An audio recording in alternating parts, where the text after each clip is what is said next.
সুযোগ হেলায় হারালো বাংলাদেশ, এই শব্দটা শোনার পর, এই বাক্য শোনার পর অনেকের কাছে মনে হতে পারে যে আসলে বাংলাদেশ এমন কি ক্রিকেট খেলেছে, কি কনভিন্সিং ক্রিকেট খেলেছে যেখানটায় বাংলাদেশে কখনো ভারতের বিপক্ষে, মাইটি ইন্ডিয়ার বিপক্ষে জেতার সুযোগ ছিল। খেয়াল করে দেখুন, মাইটি ইন্ডিয়া যেই দলটা 10 ওভার 1 বলে 100 ক্রস করলো, সেই দলই 20 ওভার শেষে 170 করতে পারে নাই। পরের 10 ওভারে বাংলাদেশ বোলিং ডিপার্টমেন্ট যেভাবে কামব্যাক করেছিল, ইন্ডিয়ান ব্যাটিং লাইন আপ যেভাবে ফেইল করেছিল, অভিষেক শর্মার 75 বাদ দিলে আসলে তাদের ইনিংসটা কোন জায়গায় থাকে সেটা একদম পরিষ্কার। এই বাংলাদেশ যখন ব্যাট করতে নামলো, একলা লড়াই করলেন সাইফ হাসান, ছক্কা মেরে 50 করলেন, 5টা ছক্কা মারলেন, দেখার মতো দৃষ্টিনন্দন। গ্যালারিতে আঁচড়ে পড়ছিল বলগুলো, শুধু কারো সঙ্গ পেলেন না। এই বাংলাদেশের বোলিং ডিপার্টমেন্ট যেটা শেষে গিয়ে জ্বলে উঠলো, এই বাংলাদেশের ব্যাটিং ডিপার্টমেন্টের যেখানটায় শুধুমাত্র সাইফ জ্বলে উঠলো, সেই বাংলাদেশ হারলো কোথায়? দায়টা কোথায়? কে সবচেয়ে বেশি দায়ী? ওপেনিং এর কথা বলতে পারেন, সাইফকে প্রপার পার্টনারশিপ দিতে পারেননি তানজিদ তামিম। 5-6 আপনারা বলতে পারেন পারভেজ হোসেন ইমন নাথিং শট খেলে আউট হয়ে গেলেন। জাকের আলী অনিক ক্যাপ্টেন, কিছুই করতে পারলেন না, 4 রানের বেশি। বলতে পারেন মিডল অর্ডারে তাওফিক হৃদয় আরো একটা ইনিংস যদি আজ খেলতেন তাহলে হয়তো দিনটা অন্যরকম হতে পারত, কিন্তু হয় নাই। এই দায়, এই যে এতগুলো ক্রিকেটারের নাম বললাম, সেখানটায় কারো না, দায়টা হচ্ছে টিম ম্যানেজমেন্টের। খেয়াল করে দেখুন, বাংলাদেশ দল লিটন কুমার দাস তাদের ক্যাপ্টেনকে ছাড়া খেলতে নামছে। তাদের বেস্ট উইকেট কিপার 11-এ তো লিটন থাকলে তিনিই best wicket keeper, definitely Jaker Ali অনেক না, তাকে ছাড়া খেলতে নামছে। সেই জায়গায় আপনি প্রপার কোনো ক্যাপ্টেন অপশনকে ক্যাপ্টেন্সি দিলেন না, পাণ্ডিত্য দেখালেন। জাকের আলী অনেক কোন পর্যায়ে লোকাল ক্রিকেটেও কখনো কবে ক্যাপ্টেন্সি করেছিল সেটা আসলে রিকল করে আমি খুঁজে বের করতে পারি নাই। তাকে আপনি এরকম একটা ভাইটাল ম্যাচে, যেই ম্যাচে বাংলাদেশ ভালো করলে, জিতলে, বেটার রান রেটে থাকলে ফাইনালে যাবার চান্সেস ক্রিয়েট হবে, সেই পার্টিকুলার ম্যাচে আপনি জাকের আলী অনিককে ক্যাপ্টেন বানিয়ে দিলেন। জাকের আলী অনিক কি করলেন, বাংলাদেশ কোথায় ফেল করলো, এক এক করে দেখিয়ে দিচ্ছি। প্রথমত, কিপিং এ যখন তিনি দাঁড়ালেন, 3য় ওভারে খেলা চলছে, আমরা কত ক্যালকুলেশন করেছি না যে তানজিম হাসান সাকিব আফে, অভিষেক শর্মা ফ্লপ হয়ে যান। এর আগে 2বার তাকে আউট করেছেন, এবার 3য়বার আউট করা সেই সুযোগটা ক্রিয়েট করলেন আমাদের তানজিম সাকিব, কিন্তু কট বিহাইন্ডের সেই সুযোগটা গ্রহণ করতে পারলেন না, বলটাকে গ্রিপ করতে পারলেন না প্রপারলি আমার keeper Zaker Ali Anik. Despite having no proper option in the 11 in keeping, as Liton Kumar Das was injured, আমি নুরুল হাসান সোহানকে কোনোভাবেই 11-এ অ্যাকোমোডেট করলাম না। খেয়াল করে দেখুন, আমার কিন্তু 5-6 ফ্লপ করেছে, আমি কিন্তু সেখানটায় তাকে নিতে পারতাম, নিলাম না। বাংলাদেশ দলের ক্যাপ্টেন্সির জায়গায় জাকের আলী অনিক, অভিষেক শর্মার ক্যাচটা যখন ছাড়লেন তখন ইন্ডিয়ার রান 10, অভিষেক শর্মার রান 7। সেই তিনি ইনিংসে শেষ পর্যন্ত যখন ফুল স্টপ দিলেন আউট হবার পরে, তার রান 75 এবং ইন্ডিয়ার রান 112। অন্য সকল ব্যাটার মিলে করলেন ওই 112 পর্যন্ত যেতে ভারতের 37 রান, অভিষেক শর্মা একলা করলেন 75 রান। পাওয়ার প্লেতে তারা তুলল 72 রান এবং এই 75 রানই আলটিমেটলি বাংলাদেশ দলের এবং ভারতীয় দলের ব্যাটিং এর ব্যবধানটা করে দিল। যখন বোলিং চেঞ্জ করা হচ্ছিল, অভিষেক শর্মা, খেয়াল করে দেখুন, বাঁহাতি এক্সপ্লোসিভ ব্যাটার, এবং তার সামনে আপনি নাসুম আহমেদকে পাওয়ার প্লেতে 2 ওভার করাবে, ক্যাপ্টেন্স ডিসিশন।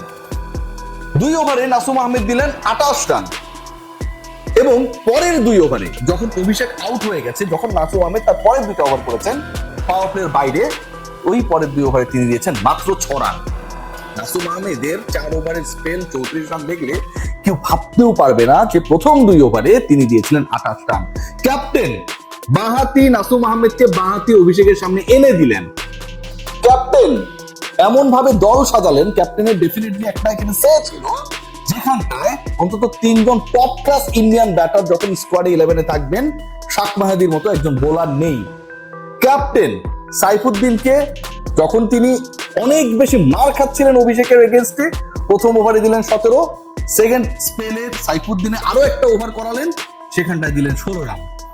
যেই ক্রিকেটারের এগেইনস্টে পার্টিকুলার 2 জন ক্রিকেটার মার খাচ্ছেন, তাদেরকে বারবার নিয়ে আসার যে টেন্ডেন্সি, নিজে ক্যাচ ছেড়ে, নিজে ক্যাপ্টেন্সির জায়গাকে প্রশ্নবিদ্ধ করে এবং শেষে গিয়ে ব্যাটিং এ ফ্লপ করে বাংলাদেশ দলকে ডুবানোর ক্ষেত্রে জাকের আলী অনেকের নামটা হয়তো অনেক উপরে আসবে, কিন্তু এই ডিসিশনস গুলো নেয়ার ক্ষেত্রে, স্পেশালি তাকে ক্যাপ্টেন বানানোর ক্ষেত্রে টিম ম্যানেজমেন্ট যে ধরনের বুদ্ধিমত্তার পরিচয় দিয়েছেন, দিমাগের পরিচয় দিয়েছেন, এটা তিরস্কার না করলে হয় না।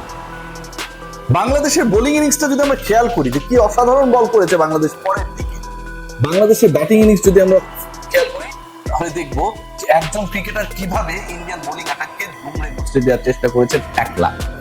নুরুল হাসান সোহান আপনার ক্যাপ্টেন নেই, অথচ আপনার দলে গ্লোবাল সুপার লিগ জেতানো একজন ক্রিকেটার রয়েছে, রংপুর রাইডার্সকে গ্লোবাল সুপার লিগের পরের আসরে ফাইনালে তোলা একজন ক্রিকেটার রয়েছে, যিনি বাংলাদেশ জাতীয় দলের হয়ে টি-20-তে ক্যাপ্টেন্সিও করেছেন। 5 ম্যাচে সোহান ক্যাপ্টেন্সি করে 3টাই জিতিয়েছেন, 60% উইনিং রেশিও, সেরকম একজন ক্রিকেটার রয়েছে। বিপিএল এ ক্যাপ্টেন্সি করা একজন ক্রিকেটার রয়েছে যিনি অনেক বড় ক্রিকেটারকে ডিল করেছেন ফ্র্যাঞ্চাইজি ক্রিকেটে, তাকে আজকে আপনি খেলানোর একটা মাত্র সুযোগ দিলেন না। কেন দিলেন না? আপনার কিপার নেই, আপনার ক্যাপ্টেন নেই, আপনার ব্যাটিং অপশনে শর্টেজ রয়েছে, সেই সুযোগটা আপনি নুরুল হাসান সোহানকে দিলেন না। আজকে যদি অভিষেক শর্মার ওই ক্যাচটা বাংলাদেশ নিতে পারতো, আজকে যদি 10 রানের মধ্যে অভিষেক বিদায় নিতেন, ব্যক্তিগত 7 রানে অভিষেক যদি বিদায় নিতেন, আরো 68 রান যদি যোগ করতে না পারতেন, তাহলে বাংলাদেশের সিনারিওটা ডেফিনেটলি ডিফারেন্ট হতে পারত। ইন্ডিয়া যে 3 থেকে 7 পর্যন্ত 5 জন ব্যাটার ব্যাট করতে নেমেছিলেন, এই 5 ব্যাটারের মধ্যে শুধুমাত্র একজন 100+ স্ট্রাইক রেটে আজ ব্যাট করলো। বাকি যারা ব্যাট করেছেন কারো স্ট্রাইক রেটই 75+ না। মানে বাংলাদেশ কতটা বেটার বোলিং করেছে শুধুমাত্র পরিকল্পনার জায়গায়। পাকিস্তানকে হারিয়েই আমরা এশিয়া কাপের ফাইনালে যাব, এই যে উদ্ভট চিন্তার জায়গাটায় টিম ম্যানেজমেন্ট যখন অ্যাপ্লাই করে, ঠিক তখন এরকম সুযোগগুলো আমাদের হাতছাড়া হয়ে যায়। ইন্ডিয়াকে আপনি বেঁধে রেখেছেন শেষ পর্যন্ত 170-এর নিচে। ভাবা যায় এরকম একটা ম্যাচে যখন একজন ওপেনার ইনিংসকে ক্যারি করে গেলেন, ঠিক তখন মিডল অর্ডার তাকে কোনো সঙ্গ দিতে পারলো না। নাম্বার 4-এ তাওহিদের ফেইল, নাম্বার 5-এ শামীম হোসেন পাটোয়ারি কি করতে চাইলেন আর কি করলেন আমার মাথায় ঢোকে নাই। নাম্বার 6-এ জাকির আলী অনেক ক্যাপ্টেন নিজে এসে রান আউট হয়ে ফিরে গেলেন। এই যে 3টা পজিশন রয়েছে, তাওহিদ যদি আগের ম্যাচে ভালো করেছেন, তার ফেইল করা বা তার খারাপ করা নিয়ে আমি বড় কোনো কথা বলতে চাচ্ছি না, কিন্তু পার্টিকুলারলি যদি আপনারা দেখেন যে 5 এবং 6 বাংলাদেশের ইনিংসে তো গত কয়েকটা ম্যাচ থেকে কন্ট্রিবিউটই করছে না। লিটন কুমার দাসের অ্যাবসেন্সে ওই যে একটা জায়গা তৈরি হইলো, ওই জায়গাটায় কি সোহানকে কোনোভাবেই অ্যাকোমোডেট করা যেত না? আজকের ম্যাচে কি কারণে শেখ মেহেদী খেলবেন না, এটাও কিন্তু একটা বড় প্রশ্ন। আপনি ইন্ডিয়ান এক্সপ্লোসিভ ব্যাটিং ডিপার্টমেন্টে বাঁহাতিরা যখন অ্যাটাক করছে বা অ্যাটাক করবে আপনি জানেন সবই, ঠিক তখন আপনি শেখ মেহেদীকে খেলালেন না। নাসুম আহমেদ বাঁহাতি, অভিষেক শর্মা বাঁহাতি, আপনি নাসুম আহমেদকে অভিষেকের সামনে দিয়ে দিলেন। এটা কোন ধরনের চিন্তা, কোন ধরনের গেম প্ল্যান, কোন ধরনের ডাটা অ্যানালিসিস থেকে এসেছে, সেটা কিন্তু আসলে বোঝা খুবই দায়। শাক মাহাদি নেই, লিটন কুমার দাস নেই, ইভেন তাসকিন আহমেদকে ড্রপ করে আজকের ম্যাচে সাইফুদ্দিনকে খেলানোর যে সিদ্ধান্ত, এটাও আমার কাছে কোনোভাবেই সাপোর্টেবল মনে হয় নাই। বাংলাদেশের 2টা ম্যাচ হাতে, ইন্ডিয়া পাকিস্তান, এই 2 ম্যাচের মধ্যে বাংলাদেশ একটা জিতলে পাকিস্তানের থেকে পয়েন্টে এগিয়ে যাবে। পরের ম্যাচে বাংলাদেশ পরাজিত হলেও চান্স থাকবে। টিম ম্যানেজমেন্ট সেই সুযোগটা নিল না। টিম ম্যানেজমেন্ট কি চিন্তা করলো, ভারতের বিপক্ষে আমি একটা এক্সপেরিমেন্টাল দল নামাই, যা হয় হোক, মেইন ক্রিকেটারদের রেস্টে আমি রেখে দিই, পাকিস্তানের বিপক্ষে তারা নেমে এক একজন বেস্ট পারফরমেন্স দেবে। কেউ কি গ্যারান্টি দিতে পারে আগামীকালের ম্যাচে বাংলাদেশের যেই ক্রিকেটাররা রেস্টে ছিলেন, ব্রেকে ছিলেন, তাদের মাধ্যমেই বাংলাদেশ জিতে যাবে? পৃথিবীর কেউ এটা গ্যারান্টি দিতে পারে? বাংলাদেশ জিতবে, বাংলাদেশের জয় আমরা চাই, নো ডাউট অ্যাবাউট দ্যাট। এবং সবশেষ সিরিজে, বাইলেটারাল সিরিজে পাকিস্তানের বিপক্ষে বাংলাদেশ ব্রেকে জিতেছেও, কিন্তু এর মানে তো এটা না যে পাকিস্তানের বিপক্ষে পরের ম্যাচেও বাংলাদেশ জিতবে শতভাগ নিশ্চিত। ভারতের বিপক্ষে বাংলাদেশ আজ যে সুযোগটা পেল, হেলায় হারালো। 170-এর নিচে তাদের আটকে দেবার পরও, শেষ 10 ওভারে অসাধারণ বল করার পরও, শুধুমাত্র ক্যাপ্টেন্সির ভুলে, শুধুমাত্র প্রপার একজন মিডল অর্ডার ব্যাটারের অভাবে শেষ পর্যন্ত বাংলাদেশ যে এক্সপেক্টেড ফাইটটা আমরা এক্সপেক্ট করছিলাম সেটা করতে পারে নাই। নুরুল হাসান সোহানের জন্য আসলে খারাপই লাগে, ছেলেটা আসলে একটু বেশি সুন্দর। Take care.